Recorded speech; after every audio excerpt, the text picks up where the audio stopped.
হাজার হাজার কিলোমিটার দূরে একটা যুদ্ধ হচ্ছে, আর তার আঁচ এসে লাগছে সোজা আমাদের রান্নাঘরের বাজেটে। কিভাবে? চলুন আজ আমরা ইরান মার্কিন যুক্তরাষ্ট্রের এই সংঘাত আর আমাদের দেশের উপরের প্রভাবটা একটু সহজ করে বোঝার চেষ্টা করি। আচ্ছা, ইদানিং বাজারে গেলেই কি পকেটে টান পড়ছে? গ্যাসের দাম বলুন, জ্বালানি তেলের কথা বলুন, এমনকি মাছ, মাংস, শাকসবজি সবকিছুই যেন একটু একটু করে নাগালের বাইরে চলে যাচ্ছে। তো মনে প্রশ্ন আসতেই পারে, হঠাৎ করে এমন হচ্ছেটা কেন? এই সব প্রশ্নের উত্তরটা কিন্তু লুকিয়ে আছে হাজার হাজার কিলোমিটার দূরে মধ্যপ্রাচ্যের একটা খুব সরু সমুদ্রপথে। নামটা হয়তো অনেকেই শুনে থাকবেন, হরমুজ প্রণালী। আর বিশ্বাস করুন, এই ছোট্ট একটা জলপথই এখন পুরো বিশ্বের সংকটের একেবারে কেন্দ্রবিন্দুতে। তো চলুন আর দেরি না করে এই সংকটের একেবারে গোড়ায় চলে যাই, দেখি কিভাবে এই যুদ্ধের শুরুটা হলো। দিনটা ছিল 28শে ফেব্রুয়ারি 2026। ভোরের আলো ফোটার ঠিক আগের মুহূর্ত। ইরানের বেশিরভাগ মানুষ তখন গভীর ঘুমে। ঠিক সেই সময়েই আমেরিকা আর ইসরায়েলের যুদ্ধবিমানগুলো আচমকা হামলা চালায়। এতটাই আকস্মিক ছিল এই হামলা যে ইরানের সর্বোচ্চ নেতাসহ অনেক বড় বড় কর্মকর্তা এতে নিহত হন। মানে ইরান কিছু বুঝে ওঠার আগেই কিন্তু তাদের অংশ বড় একটা ক্ষতি হয়ে যায়। কিন্তু প্রশ্নটা হলো, কেন? হঠাৎ করে কেন এই যুদ্ধটা শুরু হলো? এর পেছনের আসল কারণটা ঠিক কি?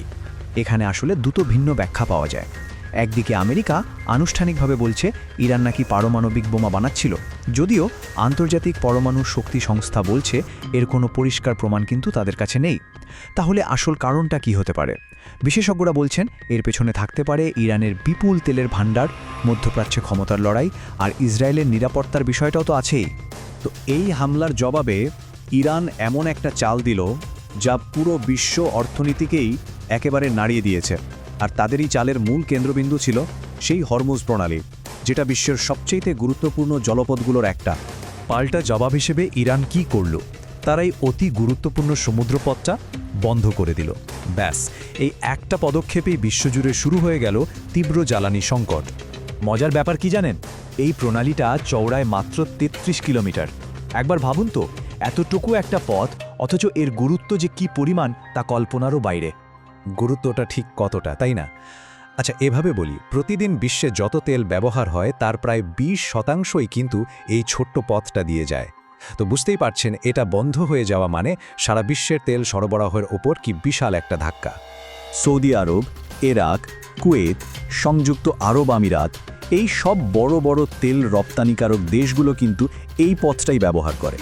তো পথটা বন্ধ হয়ে যাওয়ায় এদের সবার তেল রপ্তানি এখন বলতে গেলে থেমেই গেছে, যা একটা বিরাট সমস্যা।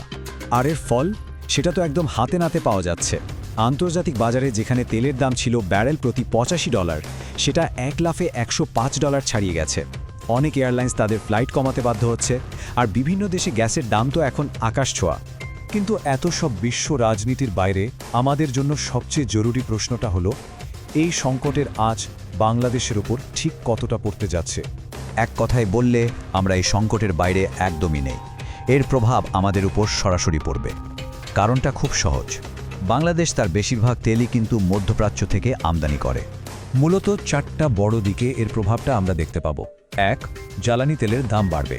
2, রান্নার জন্য যে এলপিজি গ্যাস আমরা ব্যবহার করি সেটার দাম বাড়বে। 3, যাতায়াত খরচ বাড়ার কারণে বাজারের সব জিনিসের দামই বেড়ে যাবে। আর 4 নম্বর, আমাদের প্রবাসী আয়ের উপরও কিন্তু একটা বড় প্রভাব পড়তে পারে। ব্যাপারটা অনেকটা ডমিনো এফেক্টের মতো, বুঝলেন? যখনই ডিজেলের দাম বাড়ে, সাথে সাথে ট্রাক, লঞ্চ, ট্রলার সব কিছুর ভাড়া বেড়ে যায়। আর এর সরাসরি প্রভাব গিয়ে পড়ে আমাদের কাঁচা বাজারে। মানে চাল ডাল থেকে শুরু করে প্রায় সব কিছুর দামই তখন বাড়তে শুরু করে। ব্যাপারটা শুধু অর্থনীতির মধ্যেই সীমাবদ্ধ নেই, এর একটা মানবিক দিকও কিন্তু আছে। মধ্যপ্রাচ্যে আমাদের প্রায় 40 লাখ প্রবাসী ভাইবোন কাজ করেন। তাদের চাকরি, তাদের নিরাপত্তা সবকিছুই এখন ঝুঁকির মুখে। আর এই যুদ্ধ যদি লম্বা সময় ধরে চলে, তাহলে আমাদের রেমিটেন্সের যে প্রবাহ, সেখানেও কিন্তু একটা বড় ধাক্কা আসতে পারে। তবে এর মধ্যে একটা ভালো খবরও আছে। সরকারের হাতে নাকি এখনও কিছু জ্বালানি তেল মজুদ আছে, আর তারা অন্য দেশ থেকেও তেল আনার চেষ্টা করছে। কিন্তু পরিস্থিতি যদি আরও খারাপের দিকে যায়, তাহলে কিন্তু আমাদের সবাইকে মানসিকভাবে প্রস্তুত থাকতে হবে।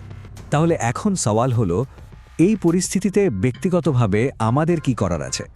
আমরা নিজেরা কিভাবে এর জন্য প্রস্তুতি নিতে পারি?